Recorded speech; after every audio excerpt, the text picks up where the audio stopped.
रात के अंधेरे में बगैर हेडलाइट्स के गाड़ी 1 इंच भी नहीं चल सकती। तो ये बड़ी बड़ी शिप्स बगैर हेडलाइट्स के कैसे पिच ब्लैक समंदर में हजारों किलोमीटर्स का डिस्टेंस कवर कर लेती हैं। यहाँ तक कि बहुत सारी शिप्स समंदर में अंधेरे की वजह से तबाह भी हो चुकी हैं, जैसे कि टाइटैनिक जो अप्रैल 1912 में अंधेरे में आइसबर्ग से टकरा के डूब गई थी। और इन्वेस्टिगेशन में ये सवाल भी पूछा गया था कि अगर हेडलाइट्स होती तो इस हादसे से बचा जा सकता था, जिसका जवाब था हाँ। और आखिर क्या वजह है शिप्स पर कार्स की तरह हेडलाइट्स क्यों नहीं होती? चलिए इस मिस्ट्री को रिजॉल्व करते हैं इस वीडियो में। जब टाइटैनिक डूबी उस रात में लुकआउट्स यानी नजर रखने वाली टीम को शिप से थोड़ी दूरी पर कुछ नजर आया, लेकिन पिच ब्लैक अंधेरे की वजह से वो ऐसे लग रहा था जैसे आसमान ही है बगैर सितारों के। और इस कदर शदीद अंधेरे में आइसबर्ग आसमान के साथ ब्लेंड हो गया था, लेकिन क्रू के पास सिर्फ 30 सेकंड का ही वक्त था शिप को बचाने का। बट अब बहुत देर हो चुकी थी और शिप को आइसबर्ग से टकराने से बचाने के लिए कुछ और टाइम चाहिए था। शिप डूबने के बाद जब इंक्वायरी की गई तो 2 शिप ऑफिसर्स ने टेस्टिफाई किया कि अगर उस दिन स्पॉटलाइट होती तो आइसबर्ग जल्दी दिख जाता, क्योंकि अंधेरी रात थी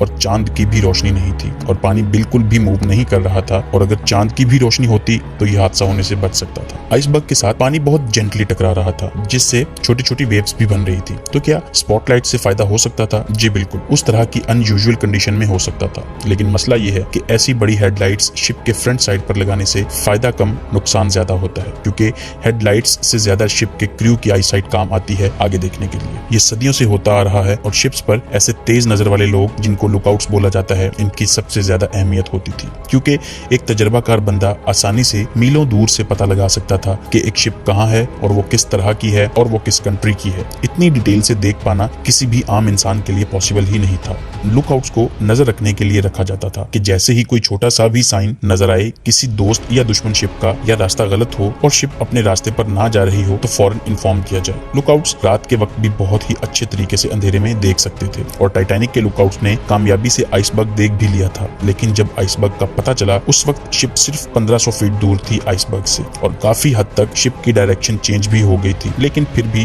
थोड़ा सा हिस्सा टकरा ही गया, जिससे शिप में पानी भरने लगा। सदियां गुजर गई, लेकिन आज भी हर शिप पर लुकआउट्स मौजूद होते हैं, चाहे जितनी मर्जी टेक्नोलॉजी एडवांस हो जाए। दिन के वक्त शार्प विजन होना बहुत अच्छी चीज है, लेकिन नाइट विजन उससे भी ज्यादा इंपॉर्टेंट है, ताकि सख्त अंधेरे में आगे और साइड्स पर देखा जा सके। जैसे हाईवेज पर लेन्स होती हैं और हर गाड़ी अपनी अपनी लेन में चलती है, समंदर में बीकन्स एंड बॉयज पानी में वाटर लेन्स बनाते हैं, जिससे हर शिप अपनी अपनी लेन में चलती हैं। इस तरह अंधेरे में शिप्स को देखना आसान हो जाता है, ताकि शिप्स आपस में ना टकरा जाएं। रात के वक्त दूसरी शिप्स पर चल रही कुछ मखसूस लाइट्स को देखकर एक शिप की डायरेक्शन का पता चलता है, और अगर ये लाइट्स ना चल रही हों किसी शिप पर तो शिप्स के आपस में टकराने के चांसेस बढ़ जाते हैं। देखें, एक शिप के लेफ्ट पार्ट पर रेड लाइट लगी होती है और राइट साइड पर ग्रीन लाइट, और एक लाइट बिल्कुल टॉप पर एंटेना पर लगी होती है जो हेडलाइट तो नहीं होती, लेकिन ये लाइट अगर चल रही है और साथ में रेड और ग्रीन लाइट भी ऑन है तो इसका मतलब है वो शिप डायरेक्टली आपकी तरफ आ रही है। अगर सिर्फ रेड लाइट चल रही होगी तो शिप राइट टू लेफ्ट जा रही है, और अगर ग्रीन लाइट चल रही होगी तो शिप लेफ्ट टू राइट जा रही है। दूर से आ रही दूसरी शिप्स की डायरेक्शन इन्हीं लाइट्स से देखी जाती है, जिससे शिप्स आसानी से एक दूसरे के पास से गुजर सकती हैं। बड़ी बड़ी हेडलाइट्स लगा देने से शिप के सामने क्या चीज है क्रू को कुछ दिखाई ही नहीं देगा, जिससे क्रू के लिए बहुत मुश्किल हो जाएगा शिप्स को नेविगेट करना। बड़ी हेडलाइट्स या स्पॉटलाइट्स से शिप पर लगी दूसरी लाइट्स किसी को नजर नहीं आ सकेंगी अगर कोई दूर से देखेगा तो।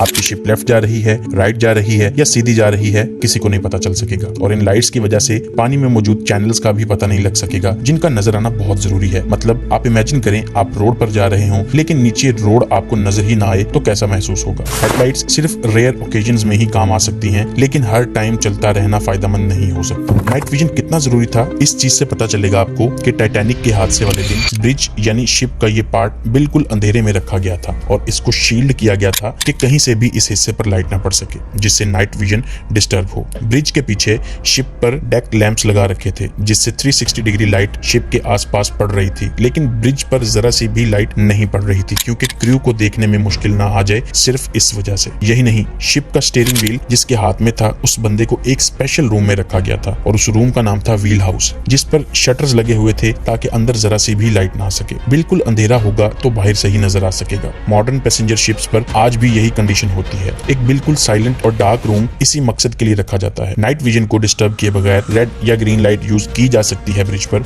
उसका इशू नहीं होता। अब शिप्स पर स्पॉटलाइट और सर्च लाइट्स लगाई भी जाती हैं जो जरूरत के वक्त काम भी आती हैं, लेकिन टाइटैनिक पर लो पावर्ड स्पॉटलाइट जो बो के पास लगी होती तो हादसा होने से बच सकते थे। अगर टाइटैनिक पर ऐसी लाइट लगी होती तो वो फिर भी यूज नहीं होनी थी, क्योंकि उस रात की कंडीशन बहुत ही खराब थी और ऐसी रात बहुत ही कम देखने में आती है। अगर एक शिप फॉग से घिरी होगी तो स्पॉटलाइट से कम दूसरी शिप्स को वार्न किया जा सकता है, जिससे हादसा होने से बच सकता है। इस पेंटिंग को अगर आप गौर से देखें, जो एक ब्रिटिश आर्टिस्ट केनेथ स्मिथ ने बनाई थी, इसमें देखा जा सकता है कि एक ब्रिटिश शिप ऑस्ट्रियस जो सुएज कनाल से गुजर रही थी 1920 में, उसके बाव में एक स्पॉटलाइट यानी हेडलाइट लगी हुई थी। इसको सुएज लाइट भी बोला जाता है, जो सिर्फ तब यूज की जाती है जब कोई शिप सुएज कनाल से गुजर रही हो, क्योंकि ये कनाल इतनी नैरो है कि एक छोटी सी गलती हो गई तो शिप स्टक हो जाएगी।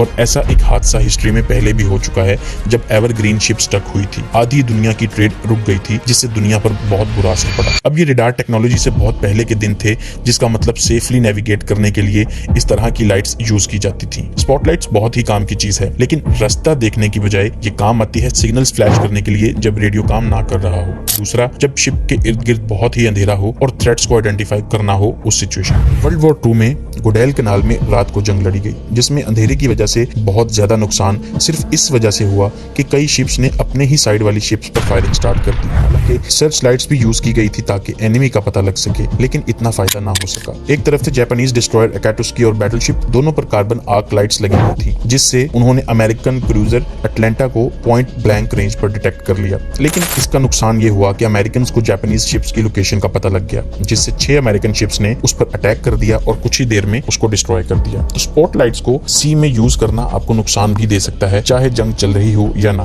तो फिर कैसे बड़ी बड़ी शिप्स इस दौर में बगैर हादसों के आसानी से दूसरी शिप्स के पास से बिल्कुल अंधेरे में नेविगेट कर लेती हैं? इसका आंसर है रेडार टेक्नोलॉजी। रेडार असल में इलेक्ट्रोमैग्नेटिक वेव्स भेजता है, जो किसी चीज से टकराकर वापस आती हैं, तो फौरन पता लग जाता है आगे किस तरह की चीज है। और आजकल की शिप्स आसानी से मीलों दूर किसी भी चीज को डिटेक्ट कर सकती हैं इस टेक्नोलॉजी की वजह से। अगर टाइटैनिक पर रेडार होता तो क्रू को बहुत दूर से पता लग सकता था कि आइसबर्ग आगे उनके रास्ते में है, क्योंकि रेडार से 40 किलोमीटर दूर तक भी देखा जा सकता है आगे क्या चीज है। अब टाइटैनिक के क्रू को सिर्फ 1500 फीट की दूरी पर ही पता लगा था आइसबर्ग का, जिसकी वजह से वक्त की कमी की वजह से शिप को जल्दी मोड़ न सके। अब जिन शिप्स पर हेडलाइट्स यूज होती हैं वो हैं आइस ब्रेकर्स, जिन पर बहुत ही पावरफुल लाइट्स लगाई जाती हैं, क्योंकि ये नॉर्मल शिप्स की तरह नहीं होती और ये मुसलसल आइस पर चल रही होती हैं और स्पीड इंतहाई कम होती है, तो हेडलाइट की वजह से इतना मसला नहीं बनता। कुछ शिप्स पर हेडलाइट्स होती हैं, कुछ पर इंसानी आंखों पर ही डिपेंड किया जाता है, और इसके बाद रेडार बहुत काम आता है समंदर में। That's all for this video. उम्मीद है आपको वीडियो अच्छी लगी होगी। मिलते हैं अगली वीडियो में। अल्लाह हाफिज।